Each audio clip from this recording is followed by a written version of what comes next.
First off, I'm Joe Kershaw. I'm based in Brisbane, Australia, and I run a marketing consultant agency called Focus Results. And we're partnering with Empower World. And Tracey, do you want to tell us about Empower World? Absolutely. Hi, Joe. Hi, everyone. Welcome to the webinar today. We're really glad to have you. My name is Tracey Livingston, and I am the business manager with Empower World. I started this fall, and I've been working with Joe and Focus Results since December, really working on Empower World's marketing strategies, building leads, getting individuals to our various programming here in Qatar. So really excited to have learned a ton of strategies from Focus Results, and being a coaching company, really seeing that connection between marketing and marketing for coaches. So we've heard a lot of feedback from our coaches with Empower World, and we wanted to provide some opportunities, especially in this environment, to just learn from some of the people that our company has learned from in order to be successful. So I'm here in London, and I know Joe's in Australia, and we're working with all these time zones, so really appreciate everyone getting on the call and joining us today. Absolutely.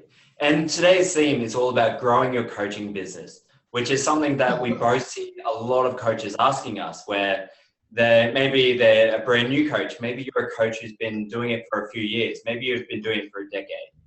What we're hearing a lot of people saying is that they're reaching a certain level, or maybe they're even hitting a bit of a plateau, and they're wanting to play a bigger game in 2017, and they just want to know, what can they be doing? What can they start doing right now to take their business to that next level? Cool. So I think we've got a lot of people here, so we can get started. Tracey, I know we've got a few kind of housekeeping things of how to, for people to do to make this run smoothly, if you want to take them through that. Absolutely. So as people join, I'll kindly chat in the box. But to have a great webinar today, or really with any webinar that you join in any future setting, the connection is really important, so that we can hear myself and Joe and anyone that joins. We have really good audio and video. So if you have, or on your laptops, if you could just make sure you're muted and your video is turned off while you're listening to Joe and I. And then when we ask questions to participate, which we will have tons of opportunities, you can turn those on as you're comfortable and join in the conversation. On your laptop or computers, please just close out Google Chrome or Firefox if you have a bunch of windows open, as well as pause downloading or streaming videos on YouTube or on Netflix. If you have anything on the background, that kind of sucks all of our power. So if you could just take a moment to click out of everything. And then, yes, make some comments in the chat box.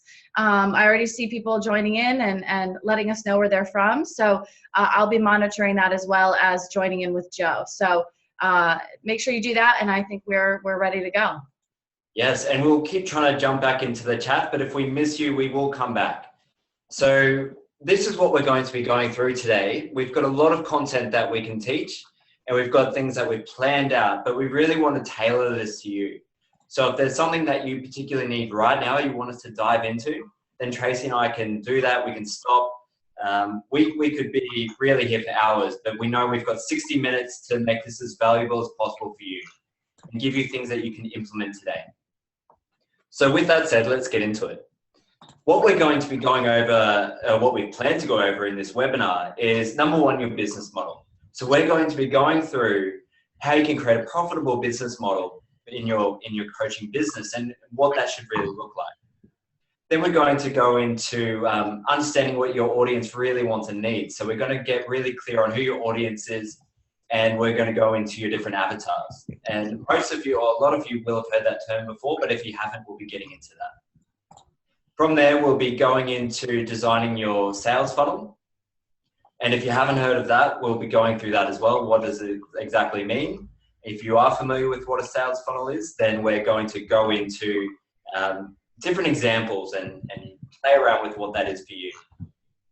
From there, we're also going to go into positioning yourself as an authority within your niche and building your tribe. And then we're going to, if we get time, get into how do you drive consistent and reliable referral leads. So how can you build up these different people, these different businesses referring you business? Okay, let's get into it, Tracey. Great. And yes, more people are there saying hello. So EK from Doha, good to meet you. This is the first time I've met you. Lisa Rice, Fiona Maloney.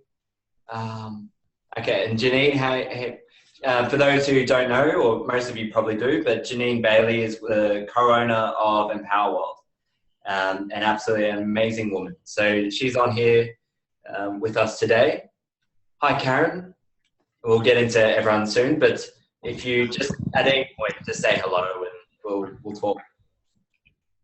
Hola, or Tracey might have to tell me if I'm saying anyone's names wrong, but please, I apologize if I do. Yeah, we have Ola, 2 Olas, so that's lucky. That's really great. Naomi and hi Ola and Karen from Melbourne. Yep, we have people joining. So really great to have you from all over the world. So I know I'm going to say this wrong, but Evangel, yeah, you might know how to say that, but please correct me. Excellent. Welcome. Cool. Okay, so the very first thing we want to talk about is defining your coaching business model. So for all of you, and you might all have different models for how are you going to actually make money, or how have you been making money in your business? And do you want it to stay that way, or do you want to change it? How are you going to scale that into the future? So most coaches at the very start will start you can see at the bottom there, I've got pro bono. So this is where you are really just building up your skill. You do this to practice. You go out there and really coach people for free. A lot of people start this way. But then from there, most coaches want to move on into the paid one-on-one coaching, getting with paid one-on-one clients. And you don't have to do it this way. Some coaches go straight into consulting with their businesses. They go into groups or events. So you don't need to do it in this particular order. So then from there, as a lot of coaches are going and they're working with one-on-one paid clients, they might have 5 clients per week. They might have 10, they might have 20. That's when they usually go, okay, now I want to scale my business further. There's only so many people that I can talk to in a week without burning out. And there's only so much that I can charge for that. That's usually when people start going from one-to-one to one-to-many and start running workshops, running events. And then from there, they can get paid to do that. They can do guest events, guest speaking, or they can charge for their events, or they could even upsell into their other programs. So then from there, what a lot of coaches do is once they've been doing the one-to-many, there's only so many places that they can be they can only be at one place at the one time. There's only so many workshops you can run per week, per month. And that's when they usually want to go even bigger. So if you want to target all the people in your country, all around the world, that's when you can start creating online programs and online courses. So can I just get a bit of feedback here? Where is everyone at right now? Are you in the pro bono stage? Are you in the paid one-on-one client stage? Are you currently running workshops or events? Or have you created your own courses or products or programs? Just type it there in the comment section.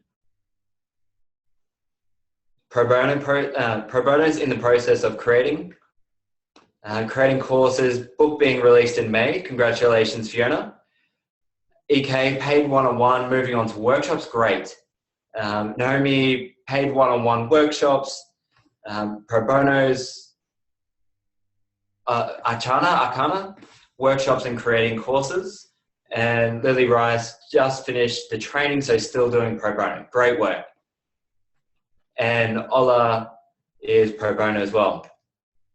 Great, so once you work this out, it's important to be where you're at. So a lot of people will try and skip the different stages and not really make the most of it to get the most out of where they're at right now. It's hard for someone, if you're a brand new coach, you've just done the training, to then write your book or then to create an online program. you really need to earn your stripes, so to speak, and do the hard yards in working one-to-one and really get to know who you want to work with and what problems you want to help them with. So, as I said, most will start with the one-on-one, and that's where you get used to who you want to work with and get your skills up. Then most people will start scaling their businesses, and that's where you can start working one-to-many. So let's move on from there. So is everyone clear on where they're at right now? Yeah, cool.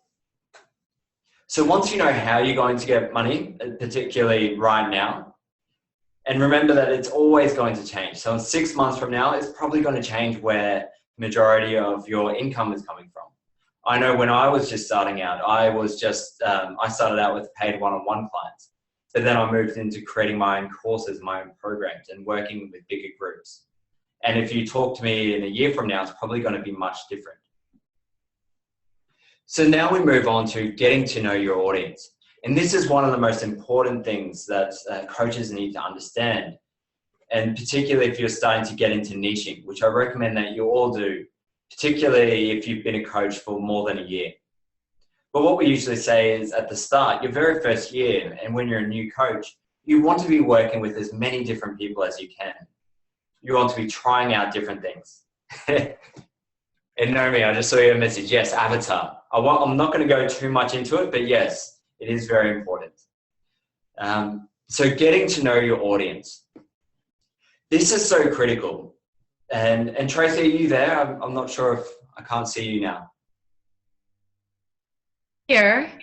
Okay, cool. I am totally here, and I'll chime in and out of existence here as needed. I just didn't want to distract, but absolutely, this is really critical. I love the exercise before where just knowing where you are and then understanding your business model, where you want to go. But really the crux of it is working with a lot of different people. If you're maybe towards that pro bono or one-to-one stage, it's working with a lot of people. And I saw that chart as then as you get to know who you want to work with, you actually start to really niche and you really target your audience. So your audience is large, and then it starts to get smaller the further up that chart that you go. Yes, exactly. And the example I like to give here when it comes to getting to know your audience and really knowing what your niche is an example of, imagine if someone contracts like you have a heart problem. Do you want to go to a general practitioner, a doctor that treats everything? Or do you want to go to a cardiologist, I think it's called, a heart specialist, someone who does this every day? They are the best in their field. Think about that in your coaching business, because what this really does come down to is when you're working with people, you're working with them and they come to you and say, this is where I'm currently at. These are all the problems I'm having. I do not want to be here anymore. I want to be over here. And they want to work with someone who's going to be the best at getting them from where they are right now to where they want to be. And if you dabble in lots of different things, if they come to you and this is the first time you solved this problem before and you're kind of learning as you're going, it's going to be much harder for them compared to if you do this every single day. You've worked with hundreds of people just like them with the exact same problems. And you're just like, I can see where you're at. I can see where you want to be. And this is exactly what you need to do. That's the power of niching. And then you can break that down into your own methodology, your own blueprint. So you could say, if someone comes to you, why should you work with me? Because I've got a 7-point system that takes you from here to here, instead of I'm going to learn how to do this as I go.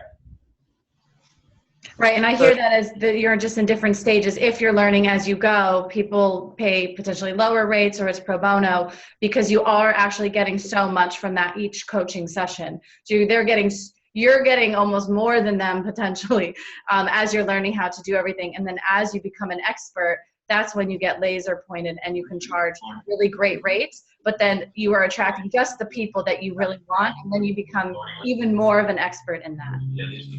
Yes, and I can hear someone there. Are we able to? I got it. You're on that. Yes. Yes, exactly how you said, what you said, Tracey. So as you niche more and more and you start becoming known for what you do, it makes it very easy for someone to recommend you and say to their friend or their colleague, you need to work with this coach because they're going to help you with this, this, and this.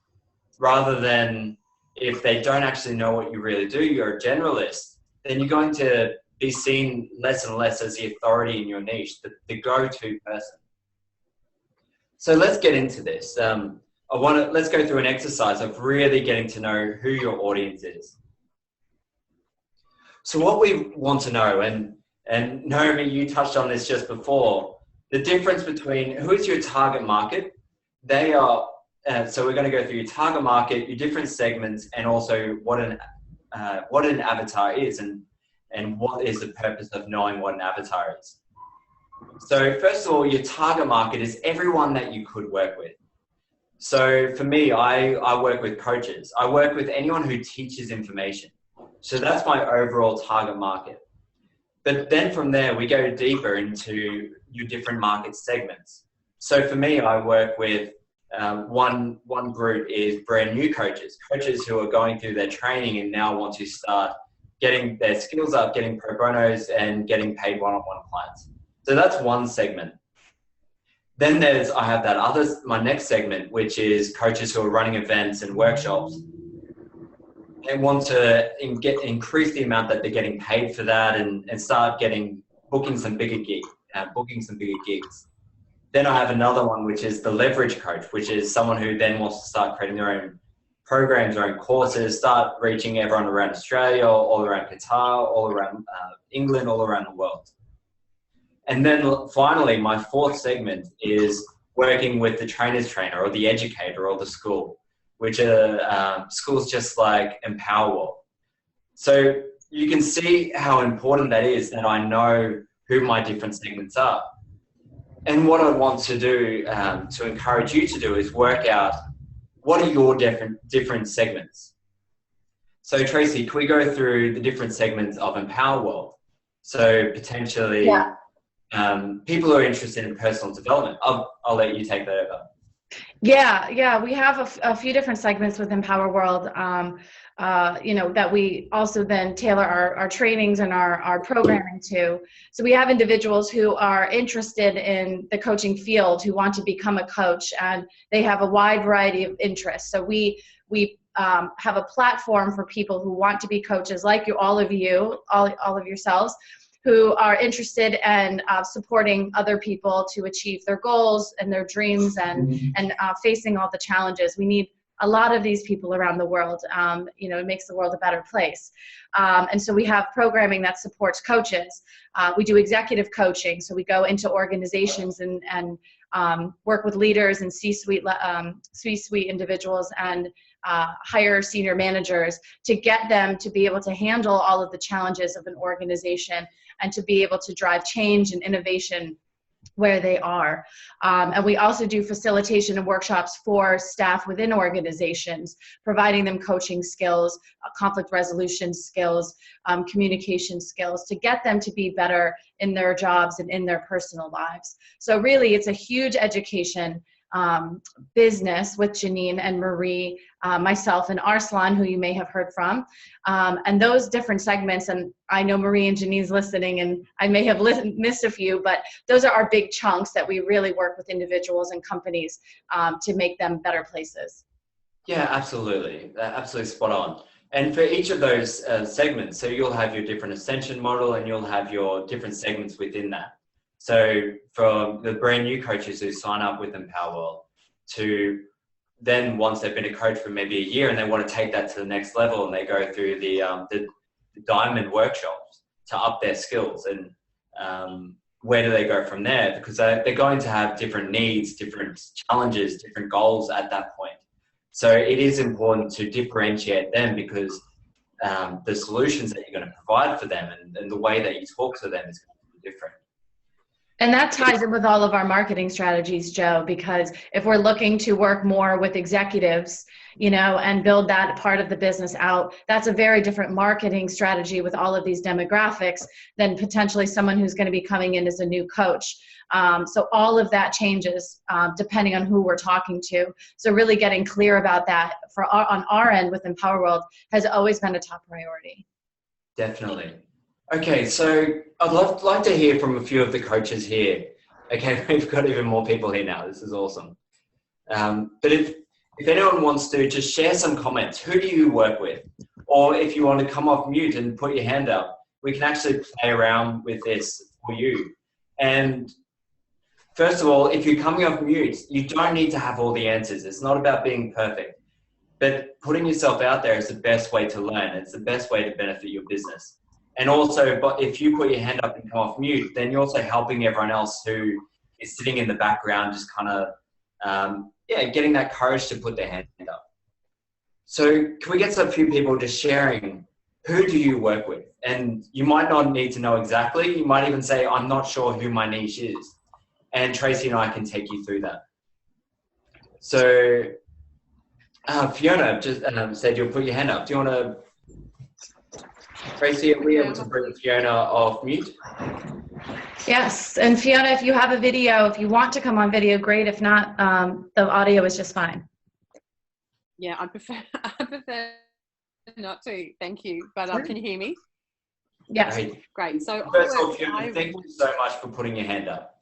It's very helpful and very helpful for everyone listening. Okay, so I've been a coach for almost 13 years. I started my business 13 years ago. I used to do executive coaching. I've moved into the realm of divorce coaching. So I work with people who are going through and facing divorce at different levels of the process. As I mentioned, my book's coming out in May. I'm going over to New York on Sunday to meet up with some producers of some TV shows over in the States, which is really big and it's great and it's exciting, but the back end of my business is not ready for an influx. So if I go on The View and people are going to look me up, my back end's just not ready. Yeah. In what way is it not ready? So I've almost finished my courses. I'm also probably a little bit different to a lot of your clients in that I'm really trying to steer clear of the one-to-one. I've done over a decade of it. And it just sucks up too much of my time for what I want to do. So, and I mean, don't get me wrong, I still love working one-to-one, but it's at a really high premium these days. That's awesome. And that's what we recommend most coaches get to. So I would say we probably have about 25% of coaches at that level. Yeah, and I think it's really important for people listening who aren't at that level. As you said earlier, you have to do the years, put the years in to get the experience to go, okay, I need to move it offline, because you can only create a course once you have those years of experience under your belt. Yes. So that's where I'm at. I understand the whole theory behind ClickFunnels, and like I get it all. I have no idea how to put into play, and I have technology overwhelm. Yeah. So when I hear someone say the back end's not ready, I say find another way. It's very easy to use that, and this isn't at you, but it's very easy to use technology as an excuse. Particularly for new coaches, I will do this once my website's ready. I will do this once I know my avatar. I will do this once I master ClickFunnels. But ultimately, It doesn't matter. You could have a system that could just take leads within an hour. It does not need to be set up to be perfect. It just needs to be able to handle that influx. Well, I guess the other part of that, Joey, is that I'm not technically sound enough to know another way around. Yeah, it's really simple. The great thing about the time that we're living in right now is there is technology out there that is made for people just like us. People who, or for brand new coaches, for people who aren't coders, for people who don't build websites. There's technology there that you can. So what would you actually want to do? Do you just want to capture people's leads? I want to capture people's details. I need a Facebook presence. That's not my personal. Yes. Personal. And I really want a process. I need to actually just get my processes and systems in place. So I'm still working from the old model where everything's done really laboriously. Yes. Yeah, and you're ready to scale it and automate it a lot more. So you're not Yes. handle Yeah. it. So Yeah. for everyone listening, I know we are going slightly off topic, but I think this is valuable for us to spend just a little bit on this, just to help Fiona out. But yeah, just let us know if you have any questions, because that's what we want to do tonight. We want to actually make this valuable for you.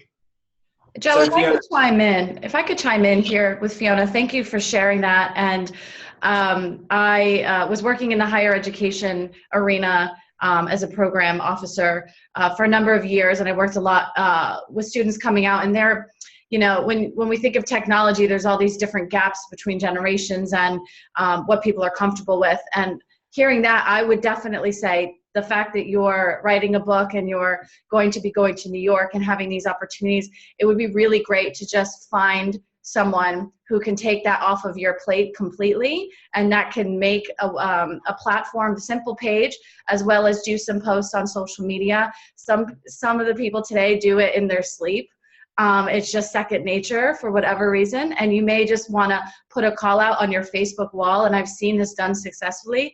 You say, I'd like to find someone, do you know anyone that can build me a WordPress page and update my social media? Anyone know anyone? And I bet that there will be people responding and giving you referrals, and you may actually be able to find someone that you know that would not be necessarily a complete stranger, but someone you know that could help you or get a referral. So I would say don't do it all. I'd say keep focusing on all the things you're completely talented at, because that is where you'll make your money and all the great things about you. And then maybe outsource that a bit more, and that way you don't have to lose sleep over it. That is an amazing suggestion. Right. That's a suggestion.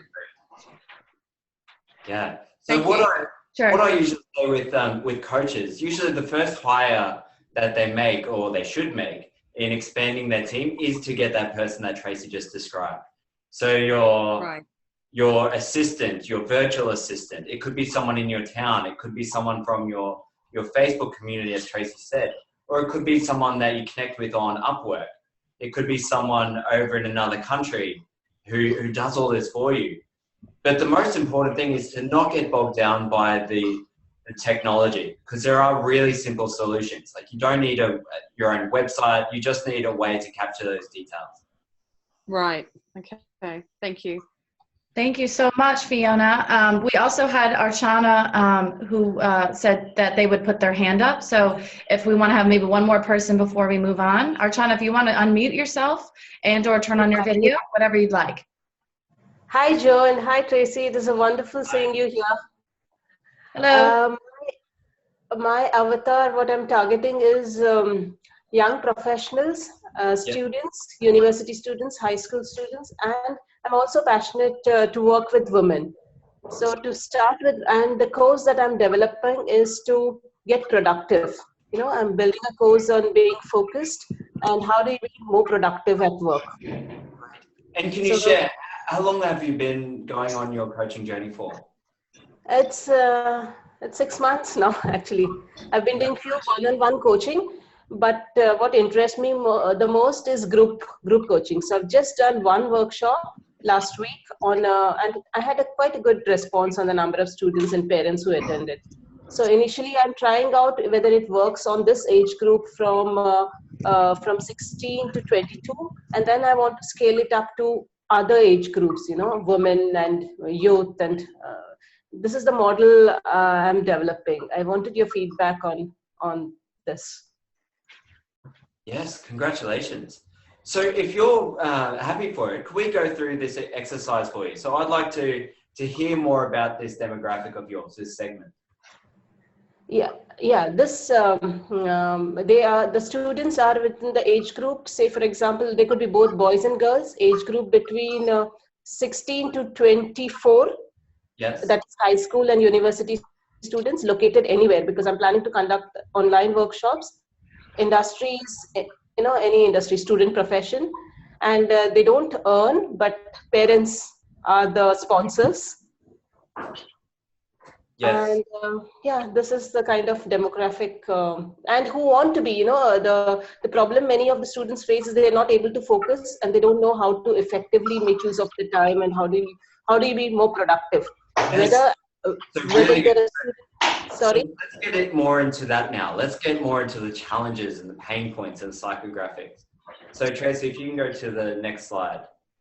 So once you've defined who they are, how old are they, where do they live, now we want to get into where are they right now and where do they want to be. So is it Arcana or Archana? Archana, yeah. Archana. Thank you. So now I want to get into where are they right now? What are their pain points? So the pain points are basically they're stressed. They don't know how to manage their time. They don't know how to effectively use the time for the different activities, whether it is academics or sports, and this is causing anxiety with them, with the parents as well as with the students. So it is not that, so the point that I'm trying to drive is not that you have to study 24 hours to get good grades. It's you should know how to balance your time as well as on the mindset. So I'm doing a lot of work on the mindset and the strategies. Yeah, so it's not, what I'm hearing is it's not about just studying all the time, it's about studying smart. Yes, working smart. Working smart. So then let's get into it. So what is really stressing them out? Unable to manage time and too much to do and not clear about what to do next. They don't have a clear goal. Yes, great. So for everyone listening, when we get into these psychographics and these pain points, we want to get really specific. So if we talk about the hierarchy of ideas, we start at the very top when they're abstract concepts. So if someone said that they've got a fear of being found out or fear of not being good enough, then we want to chunk down lower and get as specific as Arcana is saying. And what are they worried about right now? That's where we ask questions such as what's keeping them up at night? If it's 3 a.m. and they can't sleep, what are they thinking about? So Archana, as you said, so they're really worried about, they don't know what to do next. What are they telling themselves? Sorry, what are they? Yeah, so what's going on in their head if they're saying, I don't know what to do next? So are they procrastinating? Yes, they are procrastinating. There is confusion. There is anxiety. Feelings of overwhelm, stress. Yes. Stress with the parents as well as stress with the students. Nice. So with stress, that's quite an abstract term. We want to chunk down lower. So how are they actually feeling pain? Is it that they're supposed to be studying, but maybe they're playing computer games or they're doing something else, and then they feel guilty afterwards? Yes, they feel guilty. I got it. Hey, Chris, thanks for joining. I just muted Archana. I'm so sorry. Here we go. Okay, we're back. Yeah. So as well as the fear that I'm not good enough, I can't do this. All this comes into place when they are not able to achieve something, and then they further procrastinate, and then this spirals up. Yeah. So as I was saying, so fear of not being good enough, we want to chunk right down. So what the purpose of this exercise right now is to work out what pain points do they have that you could help solve. And you'll see why we're doing this in the next exercise. But we want to know if you had this person in front of you for maybe 5 minutes, half an hour, what would you teach them to overcome one of these smaller pain points, such as they don't know what to do next, or maybe their task is so big that they're overwhelmed and don't do anything about it. You might teach them how to chunk that down into small manageable goals or tasks to achieve. Yes, this is what my course is all about. It's the mindset. It's like how do you overcome your procrastination? What are the challenges that you face? How do you overcome your mind blocks of your fear, setbacks, procrastination strategies, goal setting strategies? How do you manage your time effectively? So these are the things that I'm planning to include in my course. That's great. That is absolutely perfect. Could we have a few other people chime in as well, now that we've had this example of what are some of your pain points within your target markets? What is frustrating them? What opportunities do they have? If a few people could chime in, I'd like to hear some of the other examples of what you all have on your plates. Yes, and thank you so much. Thank you. Sorry, Archana. Thank you so much for sharing that. And it seems like you have a very good grasp on who your audience are and what their pain points and what, where they are right now and where they want to be. So does anyone else want to put their hand up?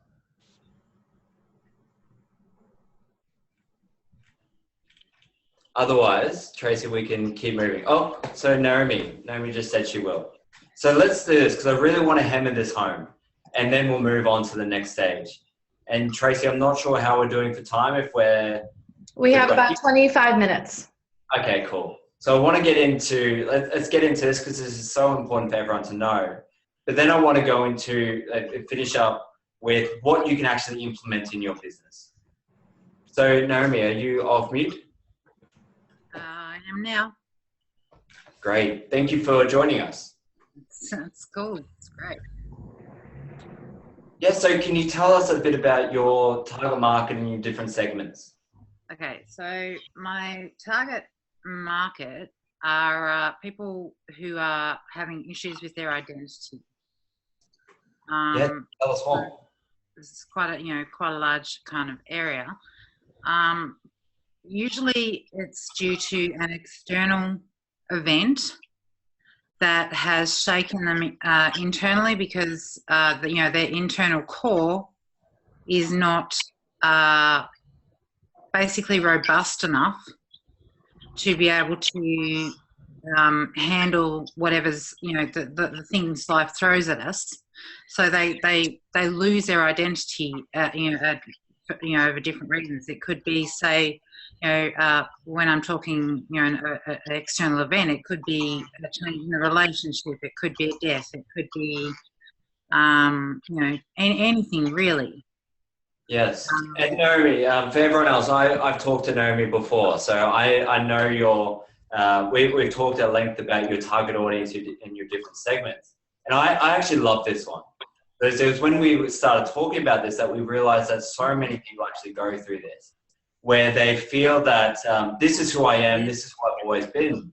And then maybe a woman becomes a mother and all of a sudden her identity changed. She is now a mother, and perhaps before she got all her significance and her feelings of achievement in the workplace and by thriving there, and all of a sudden she's at home raising the children and she's not getting that significance anymore.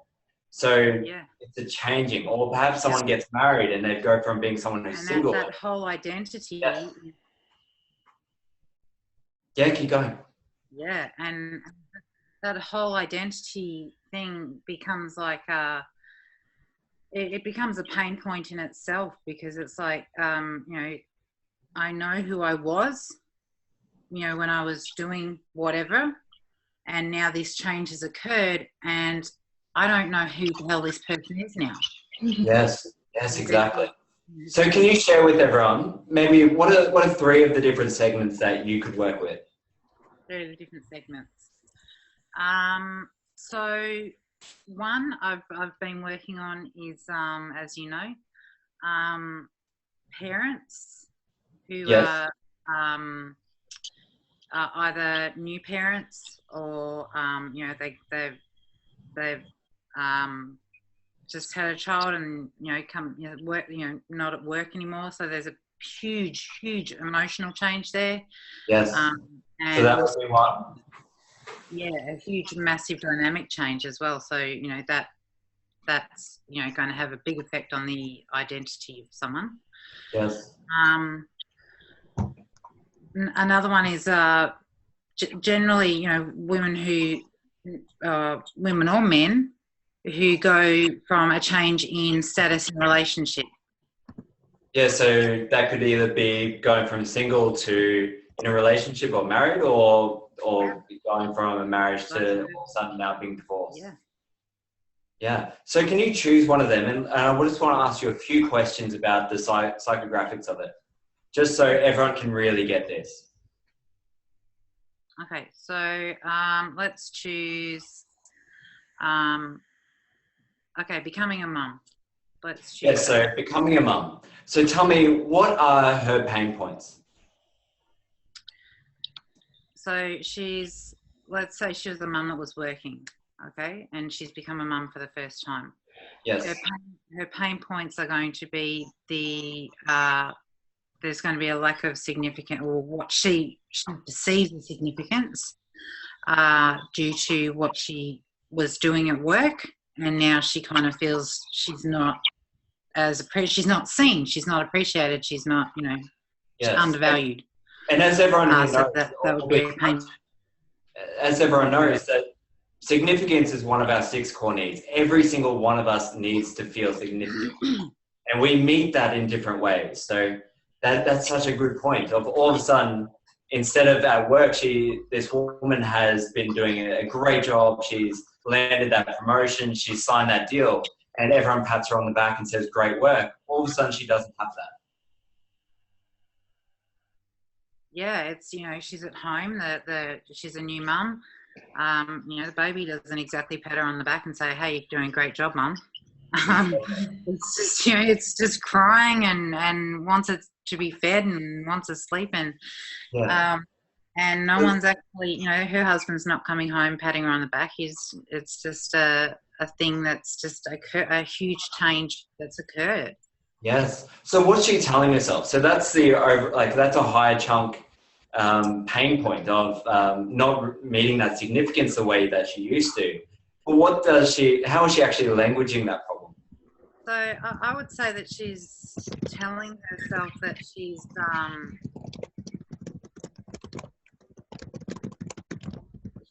lowering, like she feels lower in her self-worth. So how do I... So no one's appreciating me, or I feel like I'm on my own doing this. Yep, very much so. Yeah. Yeah, that's really good to be able to language. So for everyone listening, the reason that we are going so deep into this, because this is the biggest thing that you need to know. The clients will choose you if you can language what they're saying in their head, or what they can feel, but they can't language themselves. Because anyone can say, "Yeah, I help you with your identity," but they're not going to believe that. They're going to go, "Yeah, what does that even mean?" But if you can break it right down and say, "I get you. I know where you are right now. I work with mothers who have gone from this high-flying role to now she's at home, she's looking after a child, she's doing this, and she's feeling this and this and this." And what I do is I work with them to get to here so that they can feel fulfilled in life again, to feel like they really know who they are, and take a lot of pride in that identity of being a mother, of being a wife, an independent woman, whatever that is for her, and to feel fulfilled. The paradigm in that is that, at work she was, she was getting a lot of significance. She's, a high power player. Yes. At home, she doesn't feel that. She doesn't feel she's getting any of that. She just feels like she's just, just a nobody now, really. Yeah. Yet what she doesn't realize is the task she's doing is probably equal to or even worthier than what she was doing. Yeah. So what you would then, because we've talked about this a lot, so what you then work with people on, who is in this particular segment or avatar, you work with these women, these mums, to help them work out who were they before, where did they meet their 6 core needs, how did they get all this, and now where they are now, and start analysing different ways that they can meet these needs and have a more fulfilled identity and a more fulfilled life. Yeah. So I know we do have to move on, but thank you so much, Naomi. I really appreciate that. No, that's my pleasure. Thanks, Naomi. Thank you. So does everyone understand why we're doing that? Again, it's not just being able to say who your audience is, it's to really understand them. And I want you to keep coming back to this idea of they come to you with their problems and their pain points and where they are right now and what they're not happy with. And then after working with you, they want to have an ideal future state where they're happy, and you understand exactly what that is for them. And when you talk about growing your coaching business, it's actually being able to grow into this niche area. So, there's marketing and all of those strategies that are really important, but this is very much of the base and the foundation. And if it will change over the years, and as it does grow, just being aware to do these target markets every 6 months, every 12 months, just being able to keep coming back to yourself and asking who's being drawn more to me? Oh my gosh, more moms. So maybe actually I'm very good at this, and being able to use this kind of you'll get the webinar at the end. We'll send you the PowerPoint, but being able to do this every so often actually was really beneficial. Even for Fiona, where you are now, being able to go through this to say, how do I want the rest of my marketing to now look? We want those touch points to keep happening. But we'll move to the next slide just for sake of time. We have about 15 minutes. Absolutely. And I trust that's been valuable for everyone. I know we did dig into that a lot. So now what we want to talk about is designing your sales funnel. And for those of you, I'm sure a lot of you have heard that the term sales funnel, and everyone describes it a little bit differently. But what it really means is the specific set of steps that someone takes from when they first hear about you and your coaching business to when they become interested and they understand what you do and they go, oh, that's quite interesting. Then it goes into the desire of, I actually want to work with them, and then into taking action. We then also build in a number of steps afterwards. So what happens after they become a client? Where do they go to from there? How else can I give them value? How can I make them raving fans and get them to that next level? So we're going to go through a few different examples here, but what I want you to do is have a think about how in the past have people first heard about you? Have they first heard about you at a networking event? Have they first heard about you from a friend, from a referral? Have they first heard about you on your website or reading one of your blog articles or interacting with you on Facebook or Twitter or social media? It's different for everyone. It doesn't really matter what it is, but you need to work out what that is for you. So Tracey, let's go into the next one. Let's dive into a real example. So I'll just move these questions. So here's a potentially more complex example of a sales funnel. But this is for someone who creates a blog article on their website, then they share it on Facebook. So the blog article comes down to the exercise that we did in the last one, which was getting to know your target audience. And then the blog article should really capture their attention and give them a solution or call them out. So for Achana before, talking about students. So you could talk about have a blog article that captures their attention. So maybe like the 11 biggest ways that we procrastinate from finishing our assessments, or the way that we procrastinate from our studies. And then from there, once they see that blog article and they read it, you could then give them a lead magnet or an opt-in where you capture their email address and you give them a solution. And this solution should be something that you could really teach them within 5 minutes if you were standing with them in front of them in a room. So it could be something such as, we've identified the 11 ways that people procrastinate, but now here's the solution. Here as a 5-step solution for never procrastinating again.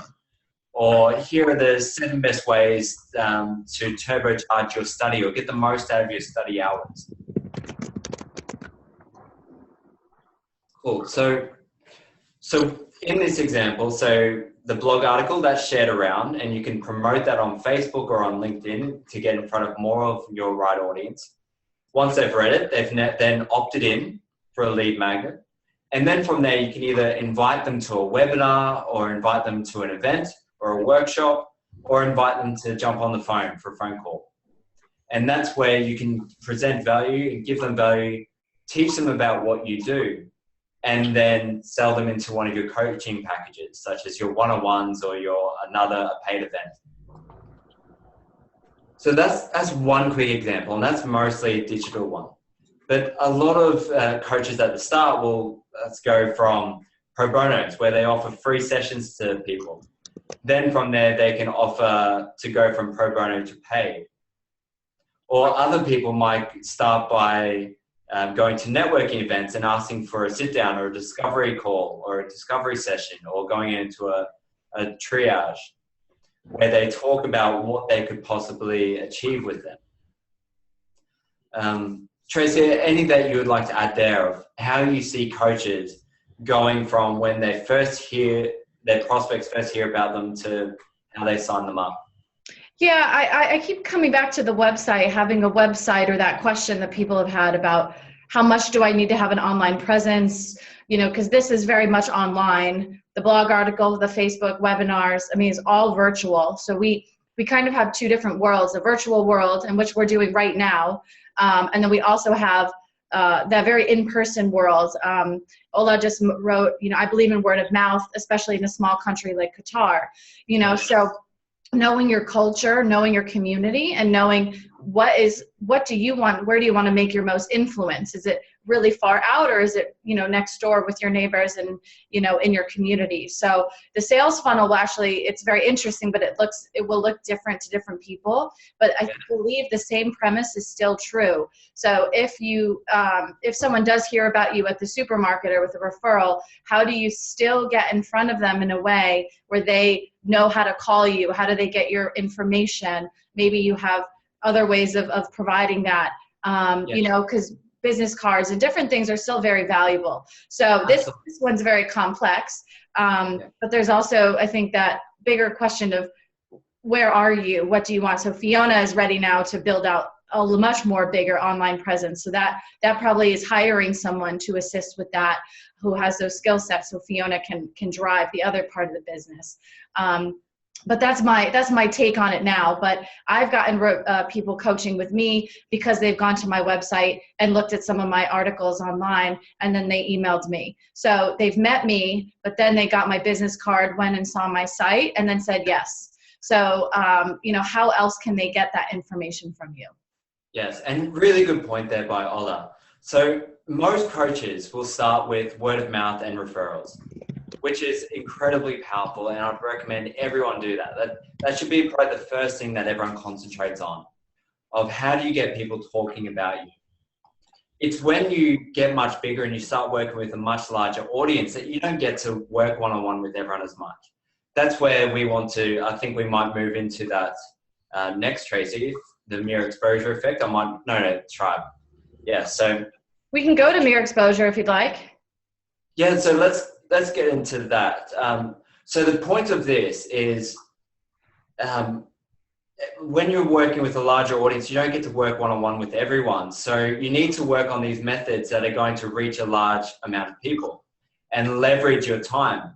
So if you're someone who goes and gives one-on-one presentations or workshops to one-to-many, you can't do that all around the world without burning out. There's only so many places you can be at once. So this is where we want to create different systems such as blog articles and webinars and lead magnets and opt-ins and Facebook Lives, places where you can get in front of a lot of people, and your email sequences, so building up your mailing list. And this brings us into the mere exposure effect. And what this really means. Actually, Tracey, could we go back to the tribe? Because I think that's one of the next big things. Yep, so we have about 5 minutes just for people's time. So just FYI. Great. So please let us know if there's anything particularly you want us to cover. But one of the big things I'd like you all to get is start building your tribe if you haven't done this already.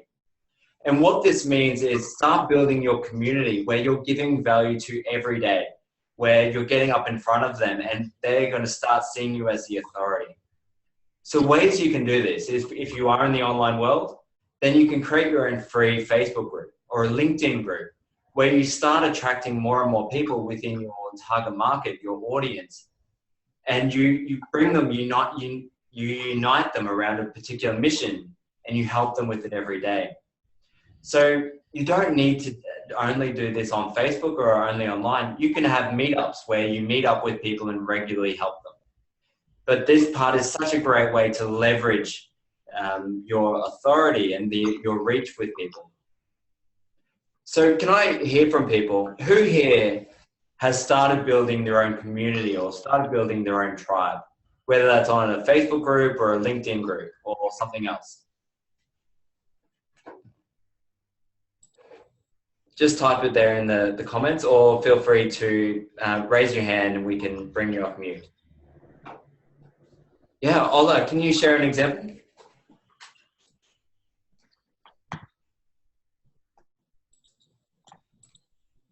Ola, I've just unmuted you. Let's see if we can hear you. Would you like to chat on audio?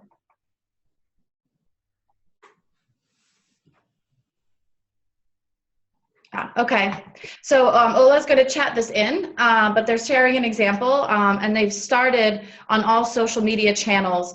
Can you tell us where you are, Ola? Are you brand new to coaching, or have you done coaching for a number of years, but now you're getting into social media? Where are you?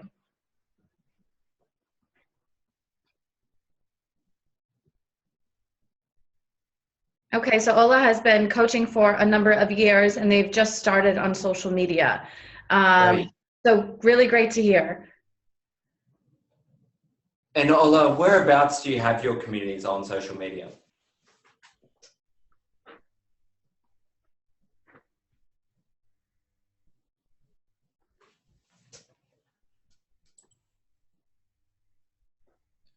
And while we're waiting for Ola to type that, I'd like to share why this is so valuable. And Ola has just said, on social media, I created my YouTube channel and casting short videos. I think that is amazing. That videos is such a great way for people to get to know you and connect with you.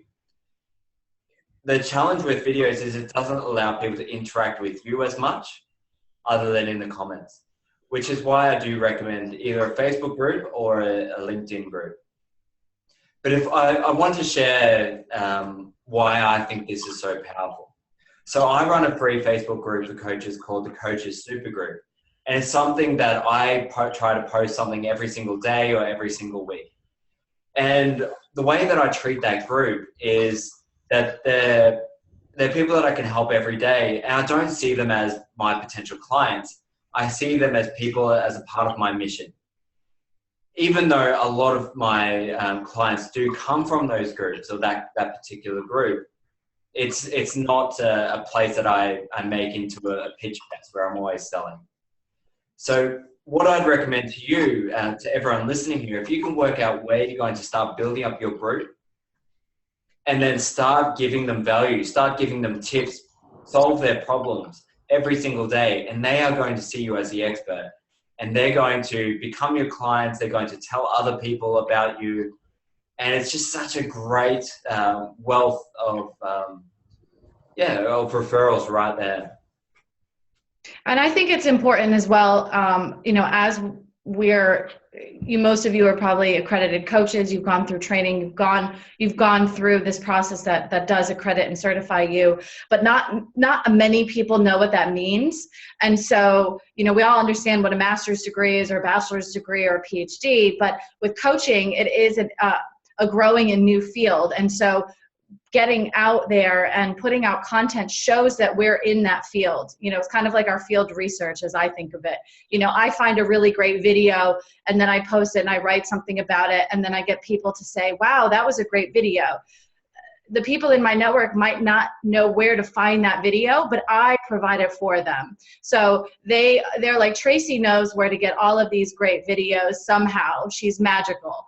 And I have it in this group where I provide it to them. So they start to learn that I'm in those networks and in those communities. They don't have to be in all of them. They just need to be in my community, and then they can get all the resources that they need. Yes. So I think that's the most important fact. It's not, another thing to do, but seeing it in a different way where you are that person so that people can rely on you to provide something that they're not maybe going to go seek out beyond you. So you're that person. And something you'll start noticing that will happen is you'll start, if you're traveling around, if you go into different areas, you go into networking events, you go into any sort of workshop, you'll notice that people are going to start coming up to you and saying, oh, I know you. Or I've been following you for the last year. I've been watching all your videos. I love what you do. Like I was shocked the first time this happened to me a few years ago, where people had been following me, even though they hadn't been commenting, they hadn't been interacting. But they knew me. They knew exactly what I did, and they saw me as that authority, that expert. So it's something that I think is so powerful. And as you just said, Ola, about building the trust is the main factor. And what we usually say, in the offline world, it usually takes on up to 3 interactions with your business or your brand before they purchase. In the online world and in the coaching world, it's up to around 11 or 13 different touch points where they see what you do, they see what you talk about, they see your solution to a different problem. So by collecting all these people, everyone you meet, and getting them to join your tribe, you can be solving their problems and have these 11 to 13 different touch points where they will start coming to you to join your coaching services.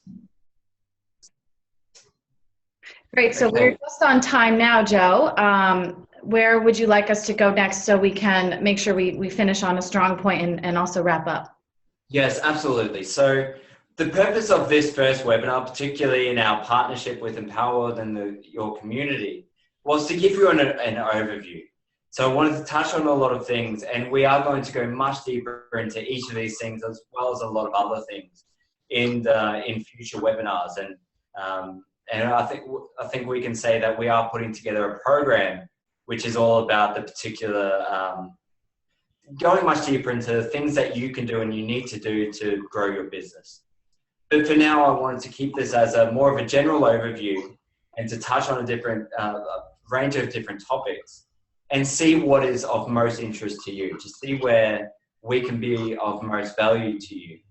So Tracey, if there's anything else you want to cover in this webinar, otherwise we could open up to a few questions before we finish. Yeah, I just hope a few of the tips that we gave, even one thing that you can do, whether it's writing that blog article or whether it's posting on Facebook to maybe get someone to help you for 10 hours a week with some of the services, or if it's just diving into the pain points, maybe you haven't thought about them and you've been coaching for years and now you're going to sit down this weekend and just spend an hour and go through the pain points again to see what that is. So I hope you were able to pick something up. And I know that we will be continuing a number of these webinar series in the future, just given the high demand that both of our organizations, Empower World and Focus Results, have had. So Joe, I'll go to the last slide and then we can open it up to questions. So please post your questions here if you want anything. Joe and I will stay a bit longer on the call to answer those questions. Great. And just to let everyone know what this is something I regularly do on my webinars for those who've attended them. But there's a link up there. You probably can't click it, but if you type that in, you can book in a free 1-hour consulting session, one-on-one with me, where we'll go into your business and work out really whatever you need at that time with your marketing strategy. We can actually come up with something for you there. We only make that available for 2 people, and to be really clear, there's no selling at all. This is not to get you on the phone to sell you something. This is just our way of building value and giving back, particularly to the Empower World community.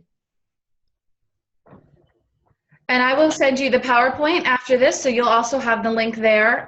So first 2 people will have a really great chat with Joe. Again, I've been working with Joe with Empower World for a number of months, and it's been just really invaluable. So thanks, Joe. I'm going to go to the front here, and please, we're getting some questions. People are asking if we have a Facebook group, so we can provide the links to both Empower World as well as Focus Results in that follow-up email. So great questions there. So while we're here, so I think we might have a few more minutes. If anyone has any questions that to do with growing their coaching business or marketing their business, you've got 2 coach marketing specialists here who can help you out. So any questions at all, whether you have questions about social media or blogging or getting to know your audience, we'll be here for just maybe a few more minutes. Tracey, is there anything else you wanted to cover while we're waiting for people? Or I know Janine and Maria on the call as well. I'm just looking forward to any questions. Maybe people want to know where should they start next. Maybe they'll get that 1-hour coaching with you to figure out what that next step is. Fiona asked about blogging. What's the best way to go about it? So I'm assuming maybe if you're towards the beginning or you haven't blogged much, maybe what would your tips be on writing blogs? Yeah, awesome. So Fiona, really good question. And this comes back to the exercise we did about really getting to know your different segments or avatars. So once you go through and list out maybe the top 5 or 10 pain points that they're having. So who was your avatar again? Sorry, can you remind me? Or Tracey, do you remember? Fiona asked the question. So Fiona has written the book, and it's about divorce coaching, I believe. Yes, yes, absolutely. So when it comes to blogging, and is that you there, Fiona? Oh, I thought I heard you. Yes, it was. I'm back. Yeah, so it's anyone between 35 and 65 who are facing divorce. It's men and women. They're usually professionals. They're educated, and yes, that's generally who I work with. Yes. So what I'd recommend you do, maybe start listing out what are the top 20 pain points or problems. I do talk about pain points a lot, but it's really what problems of theirs do they need to have solved. So let's go through a few really quickly. So someone going through divorce, is it? Okay, so it's there's about 50 of them really. They're things like facing an uncertain financial future, or how you tell your children. Yes. So take that example. That is amazing. So it's a really good example of how do I tell my children? My partner and I, we've just decided we're going to divorce. Now it's time to tell the kids. That would make a great article. If you start in introducing the situation, so you've decided with your partner you're getting divorced and you've got kids, talk about the pain points of why they've been putting it off. You're worried that it could hurt them, it could scar them, all these different things. Then talk about the consequence if it's not done well, or if it's not done at all, what happens then? Then I'd recommend talking about what is the solution. Go through different examples, different approaches for talking to your children, things to do, tips to not do, and give them things that they can actually implement. And then on the back of that, I've created a divorce coach for kids program. So do I put a link on that to the course, or is that how it's usually done? Yeah, so it depends. Is that too big of a jump to go from giving them an article to now selling them something? This is where I usually with the sales funnel of having a lead magnet opt-in and then inviting them into your Facebook group or your tribe. Then invite them to the program, or then you can send them an email sequence. Or if we don't want to overcomplicate this with technology, invite them to join you on a phone call or a free strategy session, just like I offered to everyone here. Or run an event. All right, thank you. That's put it into a different sphere for me. Thanks, that's great. Awesome, thank you.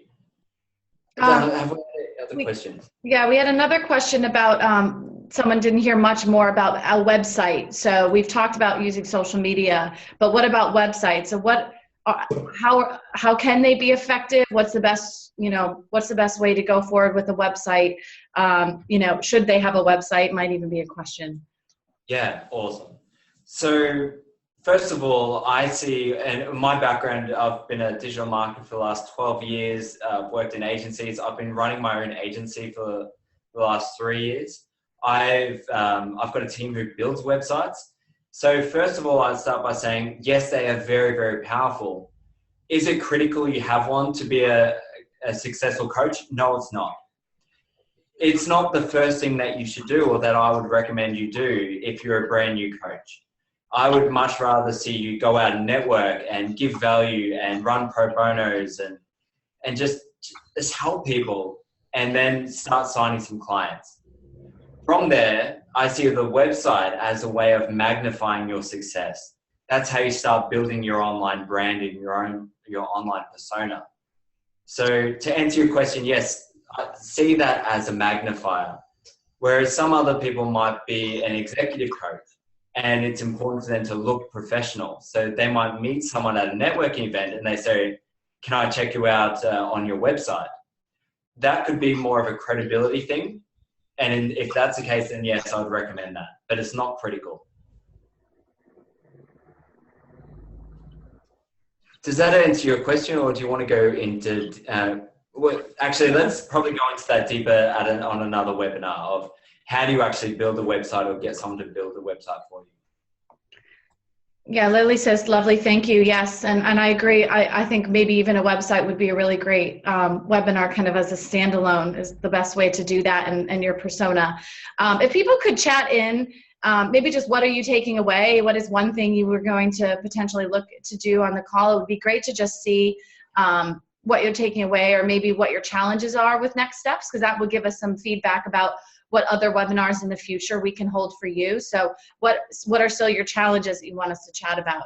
Yes. And then I see EK has a question. EK, if you want to come on and unmute yourself, or please chat it in the box. Can you hear me? Yes. Yes, okay. Joe, really nice to meet you on video. The question I actually wanted to ask is about having multiple avatars and having that target markets. Can I actually, with the material that I have in terms of running a workshop, would there be too much of a spread having different avatars, different target audience in different groups? Yeah, really good question. And can I ask, whereabouts are you in your coaching journey? I am halfway through my accreditation, and I'm a product of Empower World. Yes, and it's been 6 months like Archana. We're in a real invigorating group of supporting each other, going further into our journey.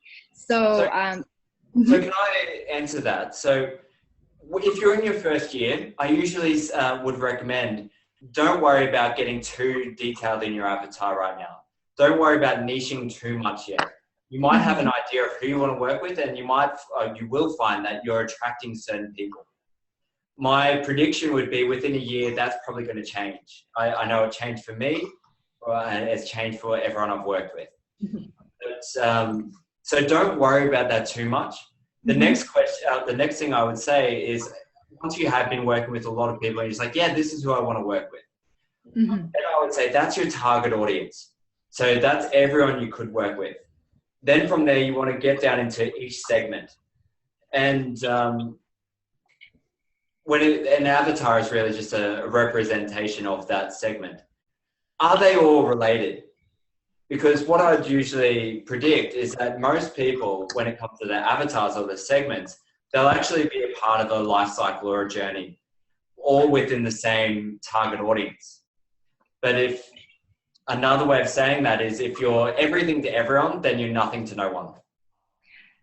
Yes, that actually makes perfect sense because I have written down the segments, and those three groups actually they are very much in common in terms of the moms with kids age between 8 and 12, the teachers who are in that segment of the education of that age group, as well as the woman who's working in a corporate world, but perhaps have the imprints of those family background. Yes. So there's a huge link amongst those three groups. Yes, that's great. So again, to summarize that, I think you're exactly where you need to be, and you're doing a great job. If I wouldn't say narrow that down to one avatar or one target audience or segment, because being 6 months in, keep it more broad. But as you go, maybe 1 year in, 2 years in, you're probably going to want to niche or maybe even micro niche into that and select one. And as you are, and going off of Joe, as you are either writing blog articles or you're getting out and networking, you're going to be drawn to what you can write easily is always the thing that's your thing. I mean, I'm a writer as well, and when I can just write in 5 minutes, I 2 pages worth of content, I know I have my voice and the audience that I want to work for. So I think also just as you're trying and getting things out there, you'll start to see a pattern with your own behavior as well as the people that are coming to you. So those will start to ebb and flow, and it could be broad. It could be a couple different topics you really love, and maybe that's how you segment out. But I would say, just keep writing, keep doing what you love, keep making videos, and the things that you talk about most are probably what is going to be your different segments. Absolutely. And can I just add one more thing to that? I'd usually recommend that if you get really in touch with what is your mission, And then that's going to really tell you what your different segments are. And some people might find out that, okay, here's one mission, here's another one, and they're conflicting, and then you're kind of being pulled in two different directions. But as you go along, as you expand as a coach, you'll find it all kind of unites under one mission, and then you just work with those particular people. For example, I've shared this before, but my mission is to change the world, or positively change the world, through empowering coaches to become successful. Because I believe that when a coach does well and they're not worried about how they're going to pay their bills, then they can make a big difference to the people around them. So I'm also very interested in helping anyone who has any idea to bring that to the life. But I know that could pull me in so many different directions, that I just focus on people that help people. I trust that's been valuable. That's fantastic. Thank you very much. Thanks, DK. All right, everyone. I'm sure we're going to be wrapping it up very soon. We're a little bit over. Just want to say a couple people have been writing excellent comments that they find that their blog articles write themselves when they're writing about the right target audience and the topics they love. And the takeaway from Lily is to really start working with everyone, to not be afraid to just dive into whomever is in front of them, so they can get an idea of what the niche will be. And it's been very helpful because they weren't sure where or how to start. So just really wonderful feedback. Thank you all for staying much longer on the call than originally planned. We may need to do 90 minutes, Joe, at some point in the future. Yeah, we will send you a follow-up email with the PowerPoint, as well as how you can connect to us on social media. And if you have any other questions, please contact us. You have our contact details, and we're really here to help. Yes, and this has been a lot of fun for us, and we are going to keep running these. So if you have any particular things that you want us to cover, then we can do our future webinars about that and go much, much deeper.